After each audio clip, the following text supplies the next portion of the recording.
नमस्कार. विद्याप्रबोधिनी महाविद्यालय आयोजित आजच्या वेबिनारमध्ये आपणा सर्वांचं स्वागत. आजचा जो विषय आहे प्रश्न मनांचा. आणि या वेबिनारमध्ये आपल्याला मार्गदर्शक म्हणून लाभलेले आहेत डॉक्टर रुपेश पाटकर. आणि या संदर्भात डॉक्टर रुपेश पाटकर आम्हाला मार्गदर्शन करणार आहे. सर, स्वागत तुमचं आजच्या वेबिनारमध्ये. सर्वात पहिला प्रश्न असा आहे की अपेक्षाभंग हा होतोच. म्हणजे जीवनामध्ये अनेक वेळेला अपेक्षाभंगाचे प्रसंग आपल्या जीवनामध्ये घडतात. आणि अनेक वेळेला असं होतं की म्हणजे आजची ही परिस्थिती आलेली आहे कोविड-19ची विशेष करून, की अनेक वेळेला अपेक्षाभंग होतो. त्यावेळी आपल्याला माहिती असतं की आपली तयारी कमी पडलेली आहे किंवा माझे निर्णय चुकलेले आहेत किंवा आणखी काही कारण आहेत. त्यामुळे तिथं त्या अपेक्षाभंगामध्ये स्वतः मी कारणीभूत असतो. पण आज जी परिस्थिती झालेली आहे त्यामध्ये कोणीही कारणीभूत नाही. म्हणजे तो व्यक्ती कारणीभूत नाही. म्हणजे परीक्षा काही जणांच्या रखडलेल्या आहेत, काहींचा व्यवसाय ठप्प झालेला आहे. त्यामुळे अशा प्रकारचं ज्यावेळी दुःख येतं किंवा अशा प्रकारची ज्यावेळी अपेक्षाभंगाची परिस्थिती निर्माण होते त्यावेळी त्या माणसाची मनस्थिती काय असते आणि त्याचबरोबर या परिस्थितीचा मुकाबला त्यांनी कशा प्रकारे करायला. कोविडची जी आजची परिस्थिती आहे ती तुम्ही म्हटलं तसं युनिक आहे. प्रत्येक पॅन्डेमिकच्या वेळी अशा प्रकारची सिच्युएशन ह्याच्या अगोदर आली. म्हणजे आजच्या आपल्या पिढीने ती बघितलेली नाही, पण ह्याच्या अगोदरच्या पिढीने पॅन्डेमिक बघितलेलं आहे. त्यामुळे अशा प्रकारची परिस्थिती लोकांनी अनुभवलेली आहे, पिढ्यांनी अनुभवलेली आहे. ह्याच्यामध्ये नक्कीच सायकोलॉजिकल परिणाम होतो, कारण एक प्रकारची अनिश्चितता, भीती ह्या गोष्टी त्याच्यामध्ये येतात. आणि त्याच्याबरोबर जे मेजर्स घेतले जातात त्याची परिणाम म्हणूनही काही वेळा म्हणजे जसं आता लॉकडाऊनची सिच्युएशन आली त्यामुळे एकटेपणा आला. एकटेपणामध्ये काय करायचं हा प्रश्न आला. सो अशा प्रकारच्या बऱ्याच गोष्टी, बऱ्याच भावनिक उलथापालथ किंवा अस्वस्थता याच्यामध्ये आली.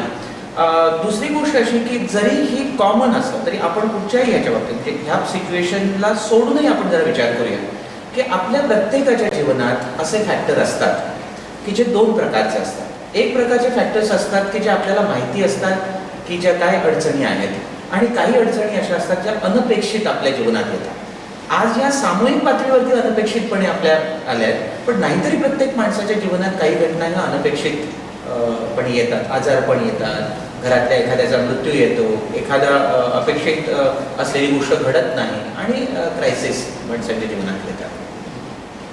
त्याला सामोरं कसं जायचं? एक गोष्ट आहे की ह्याचा दोन प्रकारे आपल्याला विचार करता येईल. इमिजिएट आपण विचार करायला जर म्हटलं तर मी असं म्हणेन की ह्या सिच्युएशनमध्ये म्हणजे जेव्हा व्यक्तिगत पातळीवरती प्रश्न येतो आणि सामूहिक पातळीवरती प्रश्न येतो तेव्हा आपण एकटे नाही आहोत. बऱ्याच वेळा मी एकटा माझ्याच वाट्याला हे आलं असं जेव्हा वाटतं तेव्हा खूप जास्त दुःख होतं. पण आपण सगळेच एकाच ओढीत आहोत असं म्हटलं की आपल्याला ते दुःख कमी होतं. त्यामुळे आपण एकटे नाही, हे प्रत्येकाकडे हा प्रॉब्लेम आहे, प्रत्येकाला हा प्रॉब्लेम आहे, हे एक वाटणं. दुसरं असं की कोणतीही परिस्थिती कधी कायम राहत नाही, ही परिस्थिती बदलते.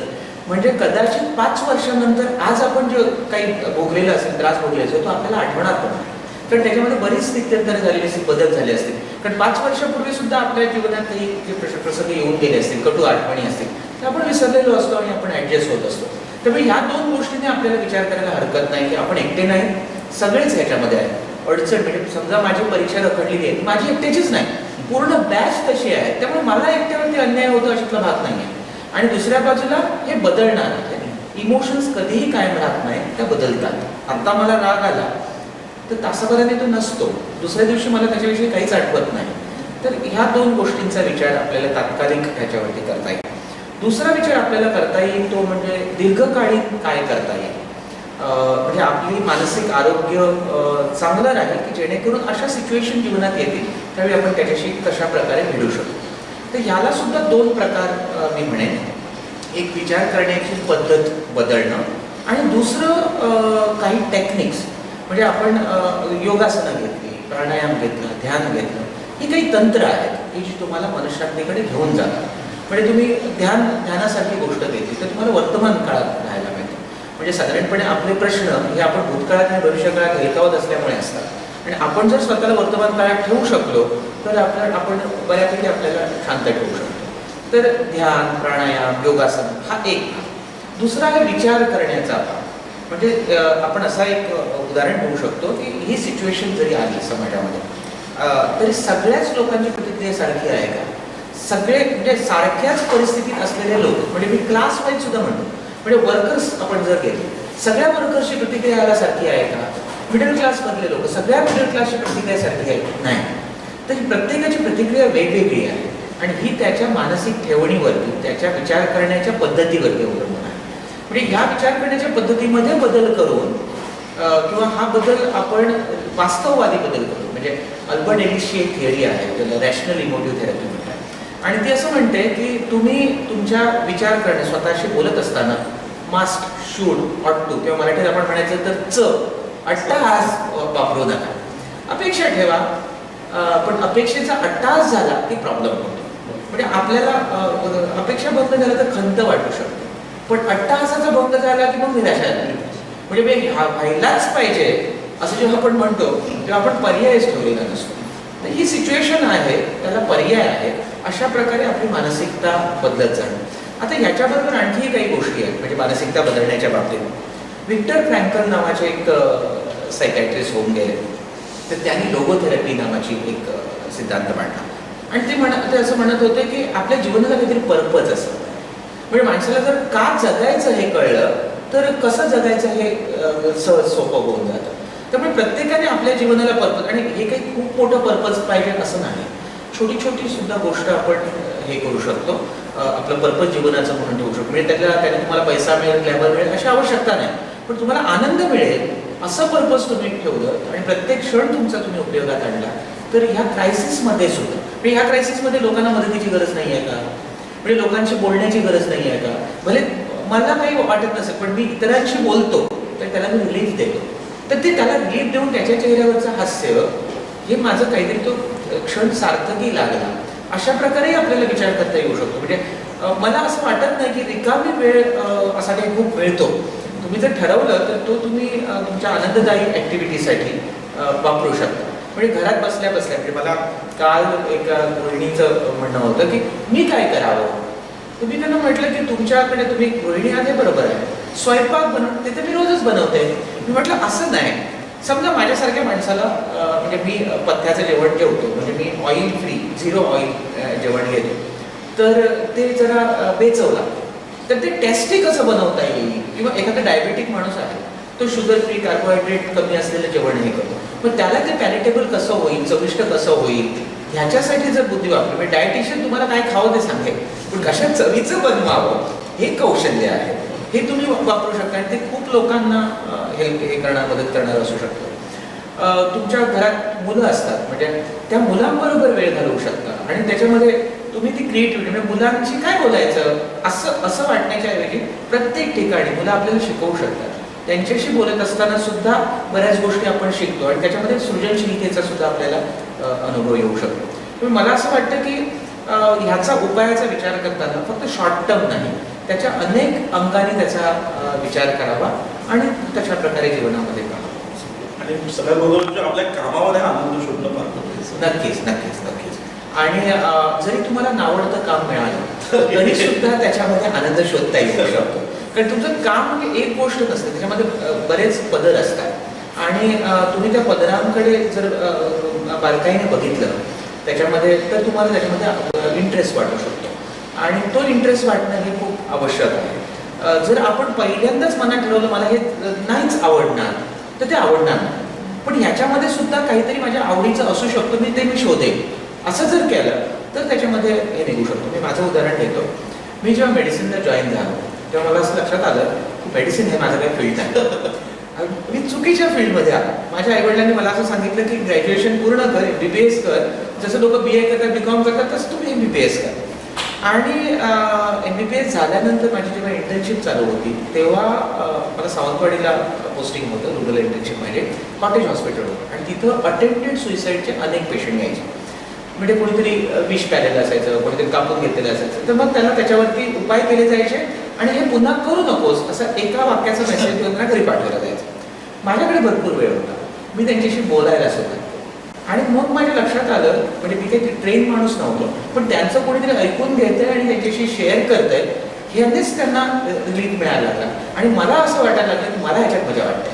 म्हणजे मग मेडिकल सायन्सेसमधला सायकॅट्री हा विषय मला इंटरेस्टिंग वाटायला लागला आणि मग मी त्या बाजूला वळलो.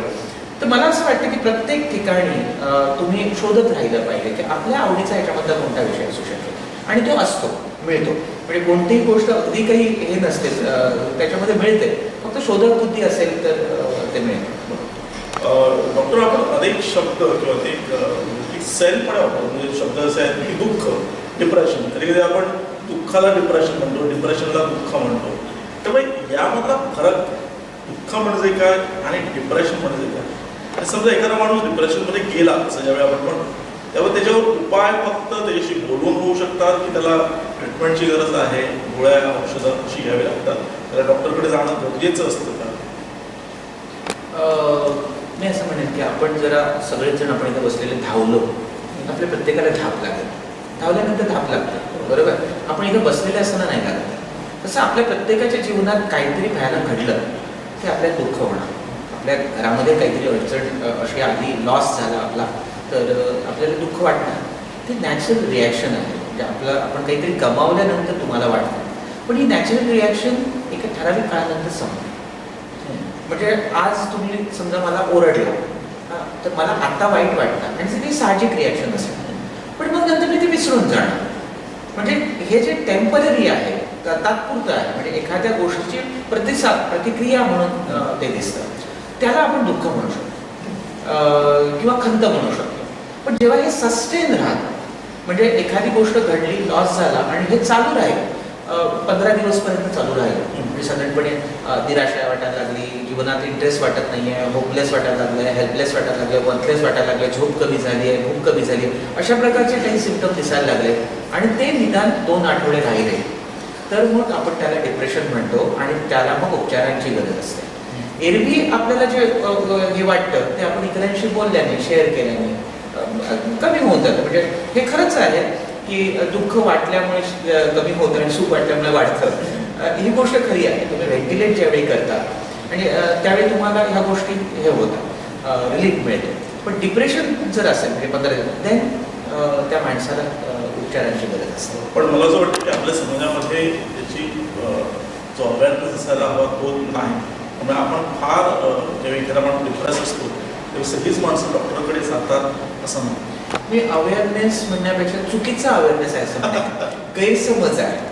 म्हणजे मला असं वाटतं की मला जर टेन्शन आलं, मला जर डिप्रेशन आलं, तर माझी काहीतरी लाजीरवाणी गोष्ट आहे किंवा माझ्या मनाचा विकनेस आहे. पण मी हे स्पष्टपणे मी स्पष्टपणे सांगू इच्छितो की माझ्यासकट सगळेच मानसिकदृष्ट्या आजारी होऊ शकतात. जसं मला शारीरिक आजार झाला, समजा चालत असताना माझा पाय मुरगळला, मला लाज नाही वाटत. मी पडलो, माझं खर्चाटलं डोकं, तर मला लाज नाही वाटत.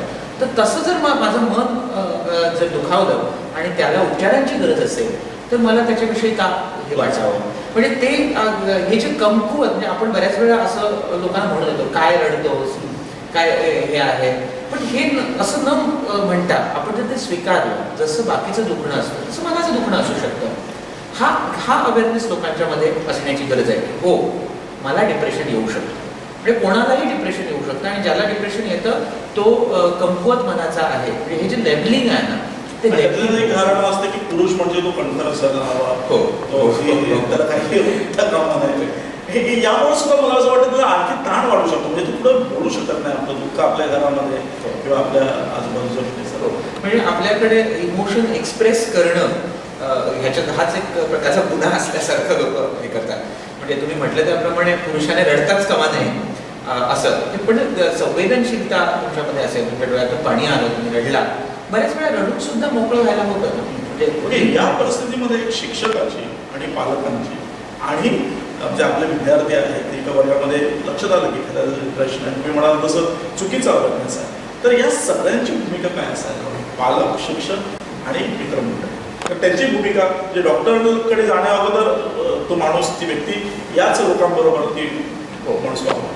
हे ओळखता येणं खूप महत्त्वाचं आहे. पहिल्यांदा एखादा मुलगा अबोल व्हायला लागला, एखादा मुलगा चिडचिडा व्हायला लागला, एखादा मुलगा बंडखोर असल्यासारखं वाटायला लागलं, तर तो कदाचित त्याला मानसिक प्रॉब्लेम आहे हे पहिल्यांदा यायला लागलं. म्हणजे एखादा मुलगा खट्याळपणा करतोय वर्गात आणि अटेन्शन सिकिंग बिहेवियर दाखवतोय, ह्याचा अर्थ तो वाईट मुलगा आहे असं न म्हणता त्याला जर आपण सायकोलॉजिकली डिस्टर्ब आहे आणि काय त्याचा डिस्टर्बन्स असेल असं बघितलं तर आपला अप्रोच पूर्णपणे बदलू शकतो. दुसरं असं मला असं वाटतं की सगळ्या पालकांच्या शिक्षणात एक स्पेस त्यांनी ठेवली पाहिजे. ती स्पेस म्हणजे अनकंडिशनल ॲक्सेप्टन्स काही इमोशनना असणार हे असलं पाहिजे. म्हणजे मी एक उदाहरण देतो. समजा तुम्हाला असं वाटतं की तुमच्या मुलाने किंवा मुलीने तिला कोणाविषयी आकर्षण वाटलं ते तुमच्याशी शेअर केलं पाहिजे. तर त्या मुलीला भीती वाटतं का मला तुम्ही तिच्या दोन कनपटीत द्याल तिने शेअर केलं तरच ती तुमच्याशी शेअर करा. आणि नाहीतर आठवण जाऊन सांगा. हां, म्हणजे तिथं असं असू शकतं की तुम्हाला तिचं मत पटणार नाही, तिचं चॉईस पटणार नाही. हे तिला कळेल की माझ्या वडिलांना हे आवडणार नाही, माझ्या आईला हे आवडणार नाही, पण माझे आई वडील माझ्यावरती काही हे मारझोड करणार नाहीत, मला ते ॲक्सेप्ट करतील, माझी इमोशन ॲक्सेप्ट करतील, तर माणूस व्हेंटिलेट करतो. तर त्यामुळे ती स्पेस असणं म्हणजे थ्रेट नसलेली स्पेस असणं हे खूप महत्त्वाचं आहे. ती स्पेस देणं एक हे आहे, म्हणजे आयडेंटिफाय करणं, स्पेस देणं आणि त्याच्यानंतर काही गोष्टी सपोर्टिव्ह गोष्टी म्हणजे इमोशन कोणी तुमच्याकडे व्यक्त केली तर ती त्याला व्यक्त होऊ देणं, म्हणजे त्याला व्हेंटिलेट करू देणं, ॲक्नॉलेज करणं तुला हे होत आहे. म्हणजे जेव्हा तुम्ही त्याच्यावरती काही हे न करता तू समजा सांगतोय वेगवेगळं बोलून आणि तुम्ही म्हणताय हां तुला डिप्रेस वाटतंय तर त्याला बरं वाटतं.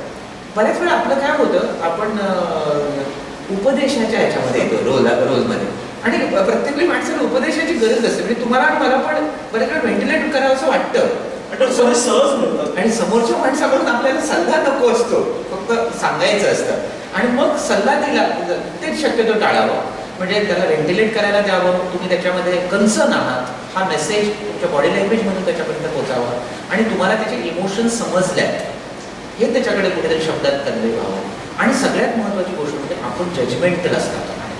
तिथं जर आपण जजमेंटल असू हे चूक आणि हे बरोबर म्हणजे आपण न्यायाधीशाच्या भूमिकेत गेलो तर मग आपण काउन्सिलरच्या भूमिकेत असणार.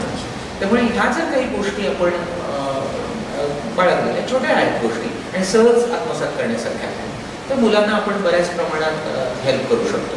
आणि जिथं आपल्याला वाटतंय की थोड्याशा सपोर्टिव्ह ह्याने हे होणार नाही मग आपल्याला एक्सपर्टची कदाचित मदत नाही, पण मेजॉरिटी गोष्टी ह्या बोलूनही कमी होऊ शकतात. म्हणजे स्पेस मिळाली तरी सुद्धा कमी होऊ शकतात. म्हणजे बऱ्याच वेळा असं वाटतं की कॉमन मेंटल डिसऑर्डर जे आहेत जिथं एन्झायटी डिप्रेशन अशा ज्या गोष्टी आहेत त्या एज्युकेट करूनही बऱ्याच प्रमाणात त्याच्यामध्ये रिलीफ मिळू शकतो. म्हणजे सायको एज्युकेशन बऱ्याच वेळा ते सोमॅटिक कंप्लेंटच्या रूपात येतात, शारीरिक तक्रारींच्या रूपात येतात. तर त्याचं रिलेशन तुमच्या स्ट्रेसशी आहे हे जर तुम्ही त्यांना कन्व्हे करू शकला तरी सुद्धा त्याच्यातून रिलीफ मिळू शकतो असं मला वाटतं. सर या लॉकडाऊनच्या काळामध्ये एखादा एक गोष्ट घडली की एका प्रसिद्ध अभिनेत्याने आत्महत्या केली आणि त्यातनं अनेक प्रश्न निर्माण झाले. म्हणजे फक्त त्याने आत्महत्या केली म्हणून नव्हे तर एका बाजूला आपण वर्तमानपत्रामध्ये बघत होतो की मजुरांचे रोंधे असे गावाकडे चालले आहेत, 100 किलोमीटर शेकडो किलोमीटर ते चालत गावाकडे जात आहेत.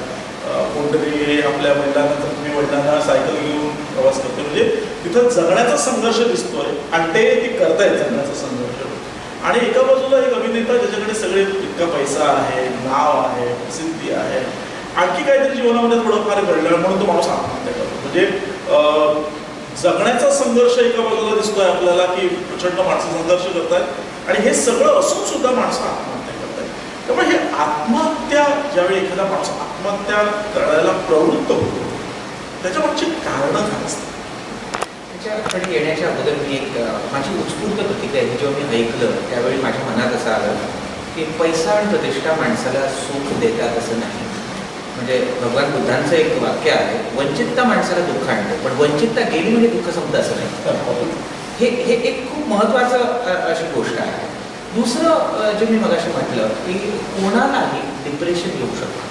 म्हणजे डिप्रेशनचं कारण काही असेल, काही वेळा कारणाशिवाय येऊ शकतं. म्हणजे तुम्हाला जे सगळ्यांना वाटतं ते कारण नसेल पण म्हणजे ते इतरांना ते ट्रिवियल वाटेल, छोटंसं क्षुल्लक कारण वाटेल पण त्याच्यामुळे डिप्रेशन येऊ शकतं. आणि असं अनेकांना डिप्रेशन आलेलंही आपल्याला दिसतं. आणि त्यामुळे हा जो मुद्दा आहे की कोणालाही येऊ शकतं त्यामुळे आपण एक्सेप्शन का ठेवावी की त्याला यावं आणि दुसऱ्याला नाही यावं, कोणालाही येऊ शकतं. त्यामुळे त्याला आलं. तिथं उपचार त्याला मिळाले असते, त्याचा लोनलीनेस कमी झाला असता तर कदाचित, किंवा तो त्या काळामध्ये ज्यावेळी त्याच्या मनात ते विचार आले त्यावेळी कोणी शेअर करायला मिळालं असतं तर कदाचित ती वेळ टाळली असते. म्हणजे सुइसाईड हे बऱ्याच लोकांच्या बाबतीत घडतात, पण जर जागृत असतील आजूबाजूची लोकं तर ते टाळूही शकतात. म्हणजे त्या माणसाला एकटं न सोडणं, त्याच्याशी बोलणं, त्याला उपचारापर्यंत घेऊन जाणं हे महत्त्वाचं आहे असं मला वाटतं. आणि मी पुन्हा एक हेही सांगेन की आपण त्याचाच विचार नको करूया की आपण इतरही लोकांचा विचार करूया की जे शहाणे सुद्धा होते त्यांना सुद्धा डिप्रेशन होतं. म्हणजे मी साने गुरुजींचं उदाहरण, म्हणजे ज्या माणसाने इतकं छान साहित्य तयार केलं की जे आजही आपण त्यांच्या मृत्यूनंतर 60-70 वर्षांनी सुद्धा आपण विचारात घेतो, पण त्या माणसाला सुद्धा डिप्रेशन आलं. पण ते डिप्रेशन, पण तो कमीपणा होता, कमकुवतपणा होताच नाही. कारण इथे मी परत बायोलॉजिकल थिअरी म्हणेन की ज्या आपल्या रिॲक्शन्स असतात, इमोशन्स असतात, त्या आपल्या मेंदूतल्या काही द्रावांवरती अवलंबून असतात. आणि ते द्राव किती कपॅसिटीचे, म्हणजे पर्टिक्युलरली सेरोटोनिन आणि नॉरएड्रेनालिन हे जे द्राव आहेत मेंदूत की जे तुमच्या उमेदीशी संबंधित असतात. सेरोटोनिनमध्ये कमतरता तयार झाली एका ठराविक ट्रॅकमध्ये की तुम्हाला निराशा येऊ शकते. आणि मग आम्ही जी औषधं देतो, अँटी डिप्रेशन औषध देतो, ती तो द्राव ठीक करण्यासाठी म्हणून असतात. तर हे कोणाच्याही बाबतीत घडू शकतं ना. मला जसं दिसायला कमी होऊ शकतं, मला कदाचित कधीतरी अपंगत्व येऊ शकतं, मला अर्धांगवायू होऊ शकतो, तसा माझ्या मनामध्ये निराशेचाही विचार येऊ शकतो. आणि ह्याही बाजूने त्याचा विचार करायला पाहिजे. पण बऱ्याच वेळा होतं काय की फक्त आपण एक्सटर्नल सिच्युएशन्सनेच डिप्रेशन येतं की काय एवढाच विचार करतो. तर त्याला बायोलॉजी पण आहे. म्हणजे कुठच्याही आजाराचा विचार करताना आपल्याला त्याला 3 स्तरावरती विचार करावा. बायोलॉजिकल, सायकोलॉजिकल आणि सोशल, हे तिन्ही आस्पेक्ट कुठच्याही पेशंटचे विचारात घ्यायला पाहिजे. बऱ्याच वेळा आपण जेव्हा फिजिशियनकडे जातो तेव्हा ते फक्त बायोलॉजिकल आस्पेक्ट विचारात घेतला जातो आणि सायकोलॉजिकल घेतला जात नाही. तर सायकॅट्रिस्टकडे येत असताना आपण फक्त सायकोलॉजिकल हे विचारात घेत असतो. तर ह्या तिन्ही आस्पेक्टचा विचार करणं तेवढंच आवश्यक आहे असं. जी क्षेत्र जर असतील तिथं तुमच्याकडे गुणवत्ता आहे तरच तुम्ही पुढं जाल असं काय नाही. म्हणजे राजकारणासारखं क्षेत्र असेल किंवा बॉलिवूड किंवा हे, त्यामध्ये हे जास्त प्रमाणात होतं आहे की जी सर्वसामान्यप्रमाणे इथे येथीच असतात की तिथं हा प्रकार जास्त प्रमाणात होऊ शकतो की जिथं अस्थिरता आहे प्रचंड. निश्चितच अस्थिरता आणि गुंतागुंत जिथं वाढते तिथं तुम्हाला कोप करायला, त्या सिच्युएशनला तुम्ही ॲडजस्ट व्हायला तुम्हाला कठीण जातं. म्हणजे हे तर आहे. म्हणजे आपण पूर्वीचं जीवन बघितलं, म्हणजे एक 50 वर्षापूर्वीचं गावातलं जीवन बघितलं तर ते शांत आणि असं होतं. सायकोलॉजिकल स्ट्रेस कमी होते, गरिबी होती, तरी पण एक प्रकारचे सुखसमाधान अशा प्रकारचं त्याच्यामध्ये होतं. प्रॉब्लेम नव्हतेच नाही, प्रॉब्लेमही होते, पण तरी पण लोक त्याला कोपअप करत होते. त्याला दुसरं एक कारण होतं सोशल बॉन्डिंग. म्हणजे एक गाव समाज हाच एका बॉन्डमध्ये असायचा. म्हणजे तुमच्या शेजारी पाजारी आणि ह्याचं सगळ्या, म्हणजे त्यांचं पुनर्वसन करायला एक माणूस इकडे ठेवला तिकडे ठेवला असं नाही होऊ शकत होतं. गावच्या गाव ही एक संस्था होती आणि ते जे बॉन्ड्स होते आणि ते जी सपोर्ट सिस्टीम होती ती सपोर्ट सिस्टीम आज खूपच तुटली आहे. म्हणजे मी तर गाव म्हटलं, त्याच्यानंतर जॉईंट फॅमिली होते, आता माणसं इंडिव्हिज्युअल राहतात. म्हणजे इंडिव्हिज्युअल माणूस जेव्हा राहतो म्हणजे त्याच्या अवतीभोवतीला बरीच माणसं असू शकतात, पण भावनिकदृष्ट्या कनेक्टेड माणसं नाहीत ना. म्हणजे तुम्ही जेव्हा ग्लॅमरस जगामध्ये जाता तेव्हा अनेक लोक तुमच्याकडे तुमच्या ग्लॅमरमुळे आकर्षित होतात, की तुमच्यावरच्या प्रेमामुळे किंवा जिव्हाळ्यामुळे नाही होत. आणि तुम्हालाही माहिती असतं की जिव्हाळ्यामुळे नाही, ते फक्त ग्लॅमरमुळे आहे. आणि त्यामुळे ह्याच्यामध्ये तुम्हाला खरा सपोर्ट मिळण्याच्या शक्यता कमी होतात. पण इथंही मी म्हणेन की माणसाने तिथं जात असताना तुम्हाला अभिनय करण्यामध्ये आनंद वाटतो म्हणून तुम्ही तिथं आहात.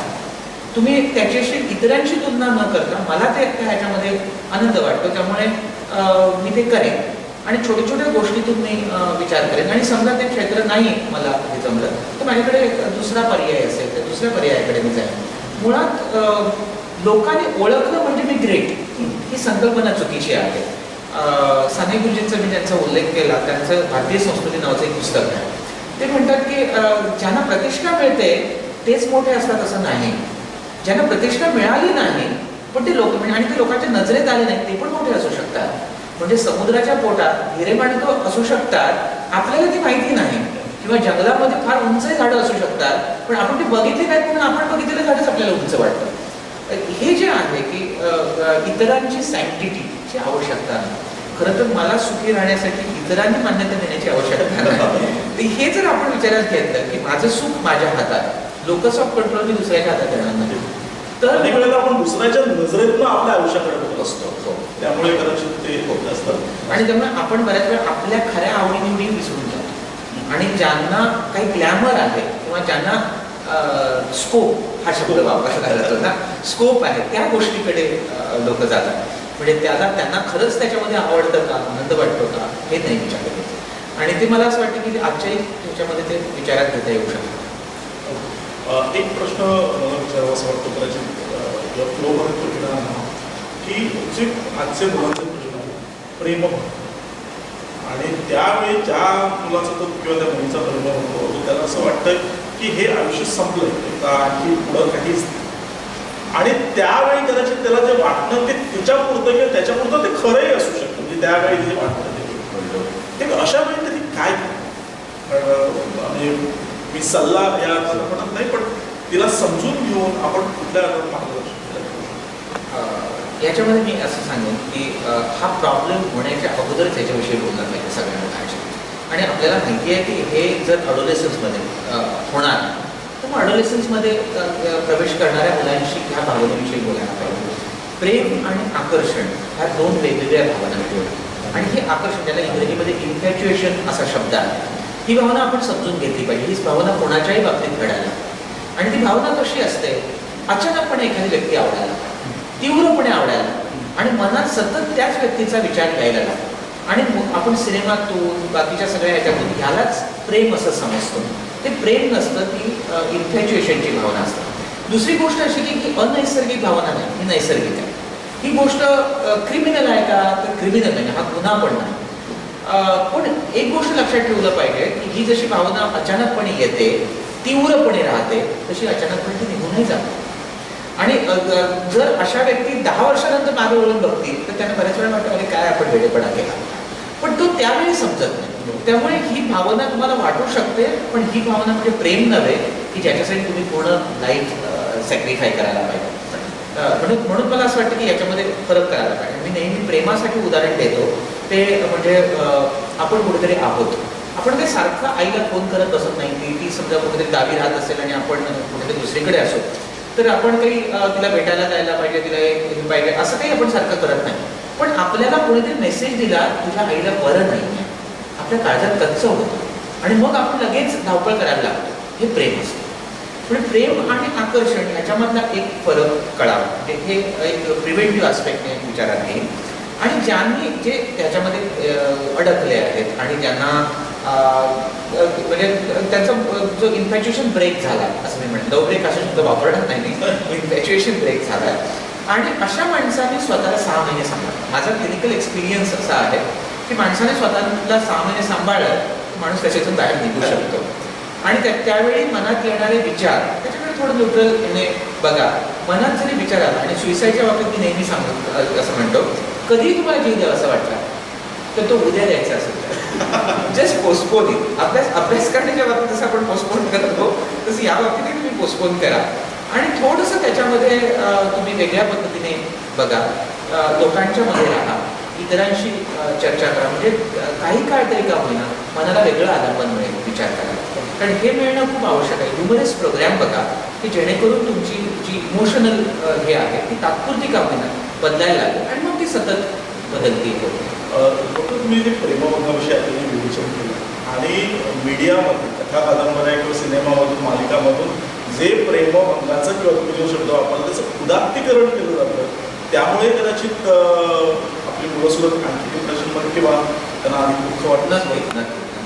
आपण एक लक्षात ठेवलं पाहिजे की सिनेमा, नाटकं, कादंबऱ्या ह्या प्रबोधनासाठी दिल्या जात नाही, त्या मनोरंजनासाठी दिल्या जातात. आणि त्याच्यामध्ये बऱ्याच वेळा वास्तवाचं भान ठेवायला पाहिजे असं काही कारण नसतं. त्यामुळे ते जसं आता आपण म्हणतो की व्हर्च्युअल वर्ल्ड आहे, काल्पनिक जग आहे, तसंही ते एक काल्पनिक जग आहे. स्थायी एक सेन्स असला पाहिजे आणि त्याच्याबरोबर जर मुलांना रिअल गोष्टी पण काही कळल्या म्हणजे प्रेम हे फक्त हजबंड वाईफ किंवा गर्लफ्रेंड बॉयफ्रेंड असं नाही तुमच्या ध्येयावरती तुमच्या जीवन ध्येयावरती सुद्धा तुमची निष्ठा असू शकते आणि अगदी इन्फॅच्युएट म्हणजे मी लीलाताई पाटीलांचं नाव तुम्ही ऐकलं असेल शिक्षणाच्या क्षेत्रामध्ये आणि त्यांची सृजनानंद नावाची शाळा खूप प्रसिद्ध होती तर त्याने म्हटलं की ही आमची नवी अफेअर आहे सृजनानंद शाळा हे माझं नवं अफेअर आहे म्हणजे त्याने रिटायरमेंट नंतर सुरू केले तर अशी जीवनाला ध्येय असू शकतात ह्या स्टोरी जर मुलांच्या पुढ्यात आल्या तर त्याही दृष्टीने मुलं विचार करू शकतात की आपण ही ध्येय पण ठेवायला पाहिजे बऱ्याच वेळा एकांगी पुढ्यात आल्यामुळे असू शकतं की अल्टरनेटिव्ह आहेत जीवनाला जीवनाचे अनेक आयाम आहेत हेच माहिती नसल्यामुळे असू शकतं तर ते आपण आयाम जर ठेवू शकतो म्हणजे तुमची माझी पिढी जर त्याच्या पुढे ते ठेवू शकते मला असं वाटतं की ते बदलू शकतील